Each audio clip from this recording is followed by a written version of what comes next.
Не так давно мы рассказывали о кыргызском селе Халмион, жители которого, устав от обещания властей, собственными силами на свои деньги проложили асфальт в родном селе. И вот еще один похожий случай. Уже в другом селе, на юге страны, человек взял да и построил целый родильный дом. Еще и оснастил оборудованием. Теперь рожать туда приезжают женщины из соседних сел и районов. Вот уж действительно, что нам стоит роддом построить? Схватки длились всего 20 минут. За это время супруг даже не успел найти машину, чтобы отвезти жену в районный роддом.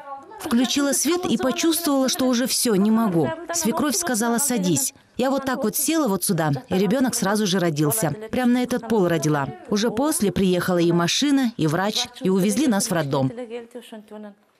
Такую историю может поведать каждая третья жительница села Сай. До районного роддома 40 километров. Проехать до райцентра из аула, особенно зимой, большая проблема.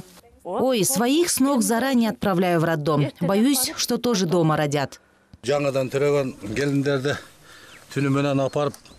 Асаната как купил машину, так и стал личным водителем всех рожениц на селе. Если у кого-то схватки, только и слышен рев его мотора. Дедушку в селе так и называют – дежурный по родам. Автомобиль его – каретой скорой помощи. До меня был Байкеша один. Он состарился и передал этот пост мне. Я и старался не подводить его. Как схватки, все ко мне бегут. А теперь и Асаната уходит на заслуженный отдых. В селе построили родильный дом. Построил этот роддом простой житель села Сай Бейшен. Его отец был сельским врачом. Сын не пошел по его стопам, но и оставаться равнодушным к здоровью односельчан он не смог. Наш аил расположен вдоль реки.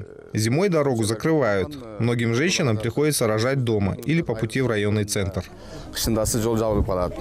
Бейшен по-хозяйски показывает новые палаты. Роженицы уже записываются в очередь. Персональные обогреватели, холодильник в палате, новые кровати, тепло и уютно. Таких условий, говорят, нет ни в областном, ни в районном роддоме. Так что все роженицы соседних сел пытаются попасть именно сюда. Первой роженицей тут стала Курманджан. Она из соседнего села. В районном роддоме не было мест, и ее отправили в этот аул. Меня полностью проверили. Дочка родилась 3 килограмма 600 граммов. Назвали Идаят. Говорят, так звали маму Бейшена Байке, который построил этот роддом.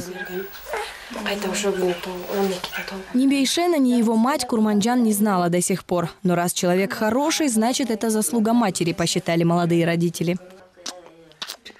В то время так и было. На грузовой машине, на тракторе ездили в роддом. Второго ребенка ехала рожать на тракторе. Молодые были же, не боялись.